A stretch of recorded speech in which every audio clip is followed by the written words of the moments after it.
Assalamualaikum warahmatullahi wabarakatuh. Hai teman-teman pajak, gimana nih kabarnya semua? Semoga kita semua dalam keadaan sehat ya. Kali ini aku akan mengajak kalian semua membahas tentang pajak penghasilan. Ngomongin tentang pajak penghasilan terbagi menjadi beberapa jenis loh, yaitu PPh pasal 21, PPh pasal 22, PPh pasal 23, PPh pasal 24, PPh pasal 25, PPh pasal 26, PPh pasal 28A, PPh pasal 29, dan PPh pasal 4 ayat 2. Di sini kita akan membahas satu persatu mengenai jenis pajak tersebut, khususnya pencatatan akuntansinya. Dan kita akan belajar tentang 1. Jenis dan objek PPh terutama, 2. Dasar pengenaan pajak dan tarif pajak, 3. Mekanisme pemungutan atau pemotongan. Ingat, apabila kita memotong atau memungut, kita harus mencatat besarnya pajak pada akun utang PPh karena kita mempunyai kewajiban untuk menyetornya ke kas negara. Dan apabila kita dipotong atau dipungut, maka kita mencatatnya pada akun PPh dibayar di muka karena pada akhir tahun pajak tersebut bisa menjadi pengurang pajak kita loh dalam pelaporan SPT tahunan atau dalam istilah populernya yaitu sebagai kredit pajak. Dan yang terakhir yaitu pencatatan akuntansi. Basi, kita langsung masuk kepada contoh kasusnya yuk. Dalam kasus ini, kita sebagai PT Pajak Baik ya.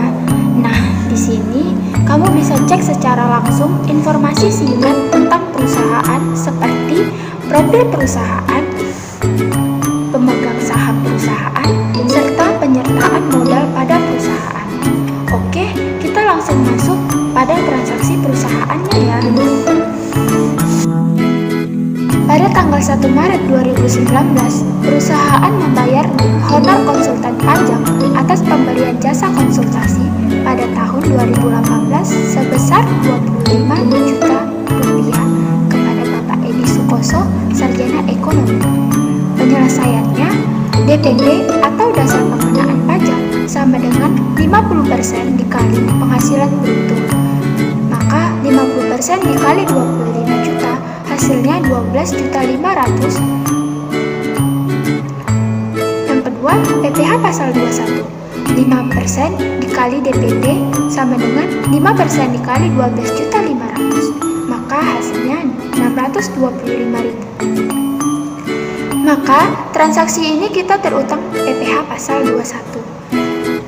Objek pajaknya berupa penghasilan dalam bentuk honor yang diterima oleh Bapak Edi Sukoso, Sarjana Ekonomi. Sehingga jurnalnya adalah pada tanggal 1 Maret 2019 saat membayar jasa, jurnalnya sebagai berikut.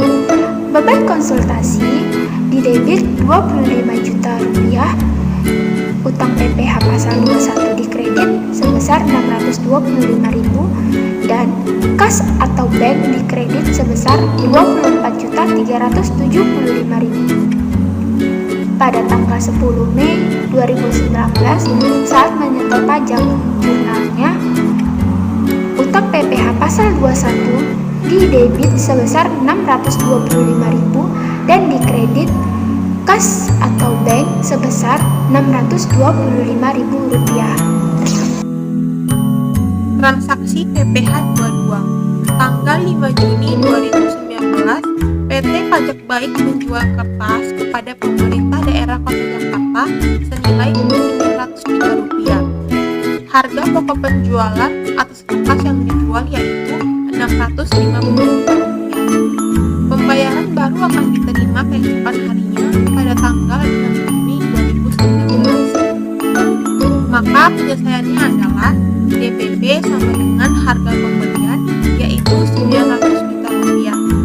PPh 22 mempunyai tarif sebesar 1,5%. Maka perhitungannya adalah 1,5% dikali Rp900 juta sama dengan Rp13.500.000. oleh pembeli. Jurnal transaksi pada tanggal 5 Juni 2019 pada saat menjual kertas. Piutang usaha di debit sebesar 900 juta rupiah. Penjualan di kredit sebesar 900 juta rupiah.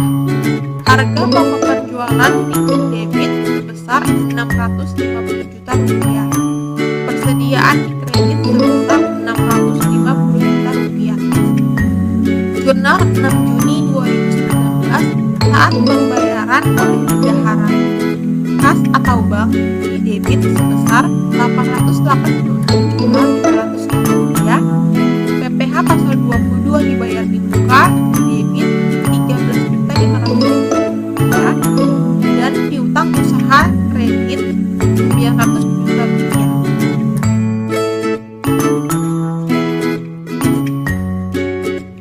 Transaksi PPh 23. Tanggal 10 Juni 2019, perusahaan memberikan jasa konsultasi kepada PT Semangat dengan mendapat imbalan 500 juta secara tunai. Penyelesaiannya, DPP sama dengan penghasilan bruto sebesar 700 juta. Nah, untuk PPh 23 sendiri memiliki tarif sebesar 2%. Maka untuk perhitungannya adalah 2% kali 700 juta sama dengan 14 juta yang dipotong oleh pemberi penghasilan. Untuk jurnal 10 Juli 2019 adalah kas atau bank di debit sebesar 686 juta. PPh pasal 23 dibayar di muka di debit sebesar 14 juta. Pendapatan jasa di kredit sebesar 700 juta. Tanggal 17 September 2019, PT Pajak Baik memiliki saham PT Pajak Sejahtera sebelum go public. Pada tanggal 17 September, melalui RUPS mengumumkan pembagian dividen sebesar 1,500 juta. Untuk penyelesaiannya adalah DPP sama dengan penghasilan bruto, yaitu 10% kali 1,500 juta sama dengan 150 juta. Untuk PPh 23 nya sendiri memiliki tarif sebesar 15%. Maka perhitungannya adalah 15% kali 150 juta sama dengan 22.500.000 rupiah yang dipotong oleh pemberi penghasilan. Jurnal untuk tanggal 17 September 2019 adalah piutang lain-lain dividen di debit sebesar 127.500.000 rupiah. PPh pasal 23 dibayar di muka di debit sebesar 22.500.000 rupiah. Pendapatan dividen di kredit sebesar 150 juta rupiah.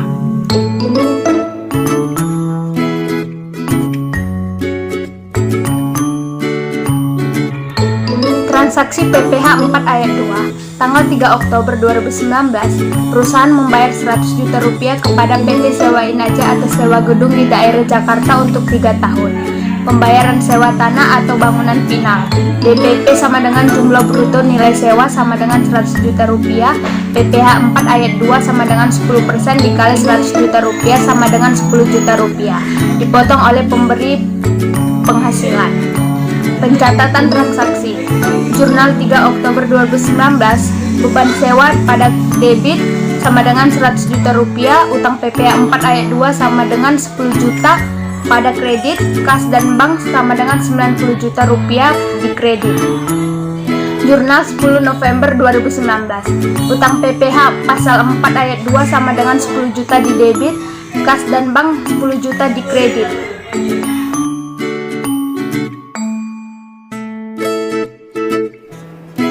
Selanjutnya kita ke transaksi PPh 26. Pada tanggal 22 November 2019, perusahaan membayarkan royalti sebesar $5.500 ke Excellency Service Ltd yang merupakan perusahaan internasional di Filipina. Pada saat itu, kurs tengah BI adalah $1 senilai Rp11.000, sedangkan kurs Menteri Keuangan 1 dolar adalah senilai Rp11.200. Sehingga didapatlah penyelesaian pembayaran royalti kepada WPLN, yaitu beban royalti senilai Rp5.500 dikalikan dengan kurs tengah BI pada saat itu senilai Rp11.000 yang menghasilkan senilai Rp60.500.000. Selanjutnya, dasar pengenaan pajak adalah dengan mengalihkan royalti sebesar Rp5.500 dikalikan dengan kurs Menteri Keuangan senilai Rp11.200 yang menghasilkan total senilai Rp61.600.000. Nah, sehingga didapatlah PPh pasal 26, yaitu 20% dikalikan dengan dasar pengenaan pajak senilai Rp61.600.000 yang hasilnya adalah Rp12.320.000 dipotong PT Pajak Baik. Selanjutnya kita akan mencatatkan jurnal untuk transaksi PPh 26. Pada tanggal 22 November 2019 dicatatkan pada sebelah debit, yaitu beban royalti senilai Rp60.500.000. Sedangkan pada sisi kredit dicatatkan utang PPh pasal 26 senilai Rp12.320.000 serta kas atau bank senilai Rp48.180.000.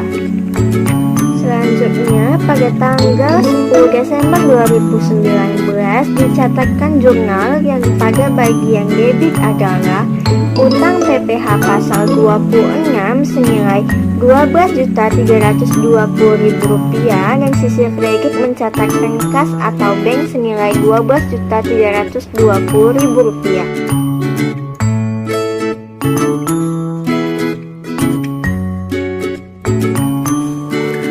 Transaksi PPh 24. PT Pajak Baik selain memiliki usaha di Indonesia, juga memiliki cabang usaha di Vietnam dan Malaysia. Berikut ikhtisar penghasilan neto. Berdasarkan tabel di atas, diperoleh penghasilan kena pajak sebesar 11 miliar rupiah, sehingga beban pajak atau PPh terutang pada tahun 2019 senilai 2.750 juta rupiah. Angka ini didapat dari 25% dikali PKP, yaitu 25% dikali 11 miliar rupiah. Perlu kita ingat, prinsip pajak Indonesia, yaitu worldwide income, menegaskan bahwa penghasilan yang diterima atau diperoleh dari dalam maupun luar negeri pasti akan dikenakan pajak penghasilan di Indonesia.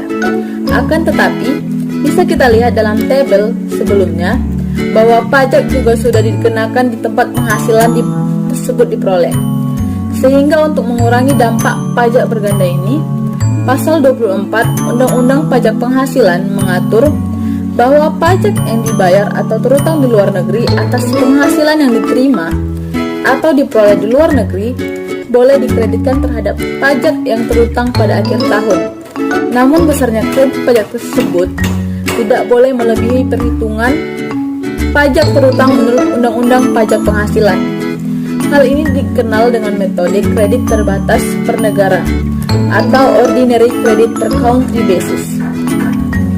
Dan besaran maksimal PPh pasal 24 yang dapat dikreditkan oleh setiap negara yaitu dengan formula penghasilan neto negara X dibagi penghasilan kena pajak dikali PPh terutang.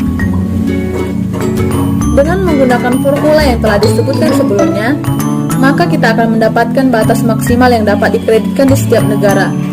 Antara lain, Vietnam sebesar 450 juta rupiah dan Malaysia sebesar 300 juta rupiah. Maka, kita akan memperoleh kredit maksimal yang dapat dikreditkan pada negara Vietnam adalah sebesar 450 juta dan pada negara Malaysia sebesar 240 juta rupiah. maka total PPh yang dapat dikreditkan adalah sebesar 690 juta rupiah. Pencatatan transaksi. Maka berdasar peristiwa di atas, perusahaan akan mencatat jurnal sebagai berikut. Saat pembayaran pajak berutang di luar negeri, PT Pajak Baik sebagai pihak yang dipotong oleh otoritas pajak luar negeri, maka akan mencatat pajak tersebut dalam akun PPh pasal 24 dibayar di muka sebesar 780 juta rupiah dan kas pada sisi kredit. Jurnal pada saat pembebanan pajak berutang di luar negeri yaitu beban PPh pasal 24 sebesar 90 juta rupiah pada sisi debit dan PPh pasal 24 dibayar di muka pada sisi kredit. Kenapa 90 juta rupiah? Angka ini diperoleh dari selisih pajak atas penghasilan di luar negeri dengan kredit pajak penghasilan di luar negeri, yaitu senilai 780 juta rupiah dikurang 690 juta rupiah, maka didapatlah 90 juta rupiah.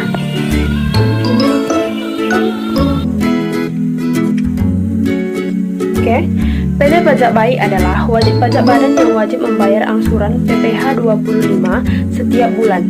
Nah, besarnya angsuran per bulan yaitu sebesar 165 juta rupiah. Nah, angka ini didapat dari PPh terutang pajak sebelumnya dikurang dengan PPh yang dipotong atau dipungut oleh pihak lain dibagi dengan 12 bulan. Untuk ilustrasinya, kita lihat sebagai berikut. Pada tanggal 10 Desember 2019, perusahaan membayar angsuran PPh pasal 25 bulan November sebesar 165 juta rupiah.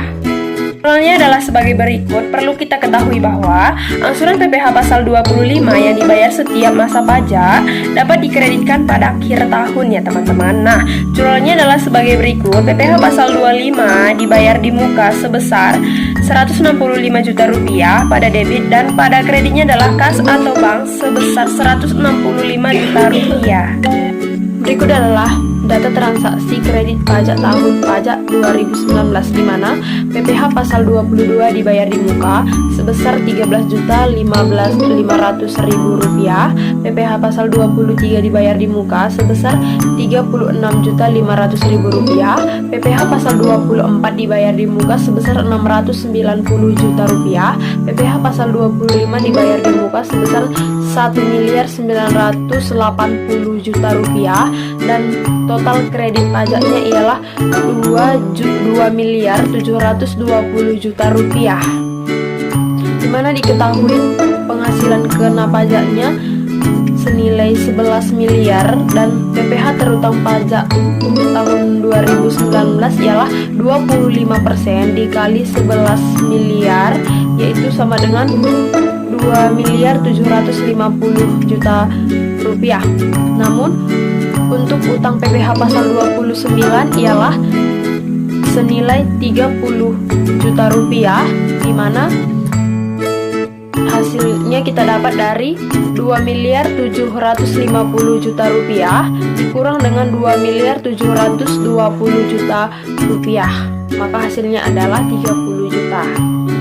Jurnal akhir tahun yang kita dapat pada tahun 2019 adalah di mana beban pajak penghasilan senilai 2.750 juta rupiah di debit dan di kreditnya ialah PPh pasal 22 dibayar di muka senilai 13.500.000 rupiah, PPh pasal 23 dibayar di muka senilai 36.500.000 rupiah, PPh pasal 24 dibayar di muka senilai 690 juta, PPh pasal 25 dibayar di muka senilai 1.980 juta dan utang PPh pasal 29 senilai 30 juta rupiah.